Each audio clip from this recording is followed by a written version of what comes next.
Olá amigos e irmãos, tudo bem com vocês? Hoje estamos iniciando o nosso desafio 3x3, hein? Que alegria, finalmente chegou o dia.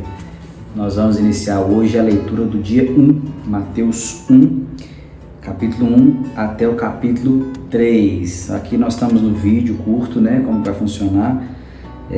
Nós vamos passar rapidamente isso nos 3 capítulos. Eu vou estar passando para você algumas dicas de leitura e alguns pontos interessantes do texto. Vamos lá? No livro de Mateus é o primeiro, né? O livro de Mateus é o primeiro do Novo Testamento e é o primeiro evangelho. Nós temos 4 evangelhos na Bíblia, né? Nós temos Mateus, Marcos, Lucas e João. O livro de Mateus é o primeiro, então ele é o primeiro desses 4 evangelhos. O que é o Evangelho na realidade, irmãos? O Evangelho ele é um livro que se propõe a contar a vida, a obra, os ensinamentos e a história de Jesus, né? Jesus Cristo, o centro de tudo, o centro da nossa fé. E o livro de Mateus, ele é um evangelho, por isso conta a história de Jesus, então Cristo é o centro desse livro. Então a ideia de Mateus é explicar quem é Jesus, o que ele fez, o que ele ensinou, bem como os demais evangelhos. Cada um tem uma pegada. Um vai mostrar Jesus mais como rei, outro vai mostrar Jesus mais como homem, outro vai mostrar Jesus mais como um judeu.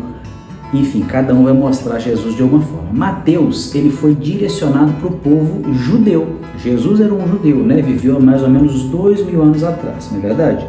Só que quando Jesus nasceu, Mateus escreveu para esse povo judeu e ele precisava provar que Jesus era um homem legitimamente judeu e rei. Então, por isso, no livro de Mateus, ele começa com uma coisa que pouca gente gosta, na verdade, genealogia.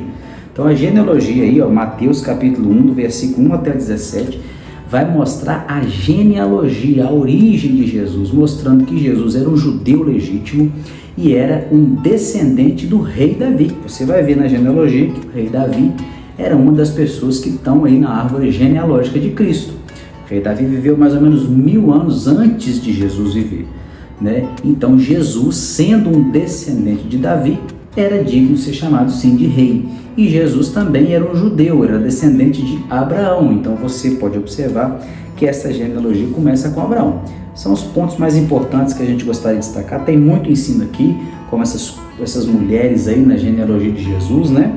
Todas elas com algo importante. Naquela época não era comum as mulheres serem citadas e a Bíblia já quebra esse machismo aí mesmo, né? Mostrando que Deus sempre valorizou as mulheres. Elas estão citadas aí, você pode ver pelo menos 5, né? Tamar, Raabe, Ruth, Batseba e Maria. Essas mulheres aí importantes, cada uma com uma explicação, mas são detalhes mais profundos, não vão entrar agora.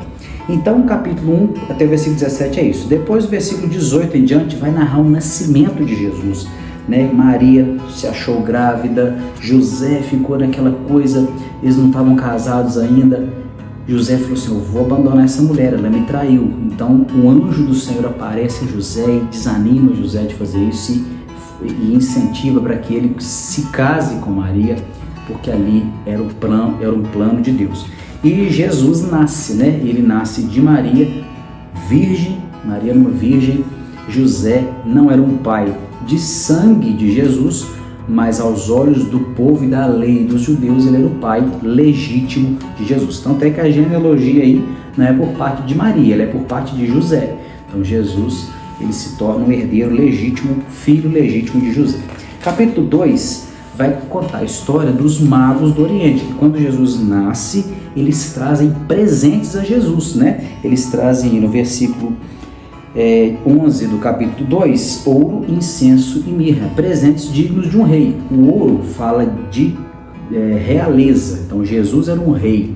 O incenso, ele era oferecido aos deuses para adorar, então mostrando que Jesus é um rei e também é Deus. E a mirra era uma erva que precisava ser moída para dar um bom cheiro. Então a mirra fala de moer, de sofrimento. Jesus foi moído por nós para ser um sacrifício suave e cheiroso aos olhos, às narinas do Senhor. Então, ouro, incenso e mirra vai falar de Jesus como rei, Jesus como Deus e Jesus como homem sofredor. Então esses magos trazem esses presentes, adoram a Jesus, e o rei Herodes, que era um rei da época dos judeus, que governava aquela região ali, ele desconfia, né, de um rei que nasceu, opa, vai tomar meu trono. E ele tenta enganar os magos ali para contarem a localização, mas os magos são avisados por Deus para não contarem para Herodes. Herodes se ira muito e mata todos os bebês daquela região da cidade de Belém, que é onde Jesus nasceu. Mas José tinha sido avisado por Deus para fugir daquela região. Então, capítulo 2, versículo 13 em diante, nós vemos isso, né? José com Maria e Jesus, com poucos meses, talvez dias, fogem para o Egito, né? Uma região onde aquele rei não tinha domínio. Fogem, ficam lá até que esse rei morresse e eles retornam, né? Mas aí quando eles retornam, os outros evangelhos vão contar que eles não voltam para Belém, eles voltam para Nazaré, porque estavam com medo de que um herdeiro desse rei estava reinando, né?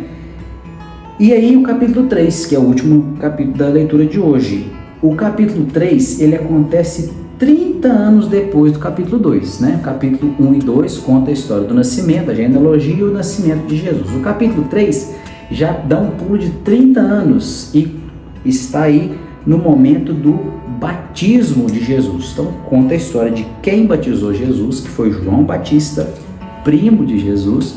O Evangelho de Lucas vai contar isso, nós vamos ver, vamos chegar lá, né? Mas João Batista, ele vem com a sua pregação de arrependimento. Era um homem duro, era um homem sério, que não aceitava, não tinha meio termo com ele. E esse homem, primo de Jesus, ele batiza Jesus. Nós vemos aí, capítulo 3, versículo 13 em diante, o batismo de Jesus. E no batismo de Jesus, existe uma frase muito importante aqui, um fato muito importante. Nós temos Jesus, e aí nós vemos que quando Jesus saiu da água, veio uma pomba, o Espírito de Deus desceu como uma pomba sobre Jesus, e uma voz do céu disse: "Este é meu Filho amado, em quem me comprazo." Os outros evangelhos complementam e diz assim: "A ele ouvi."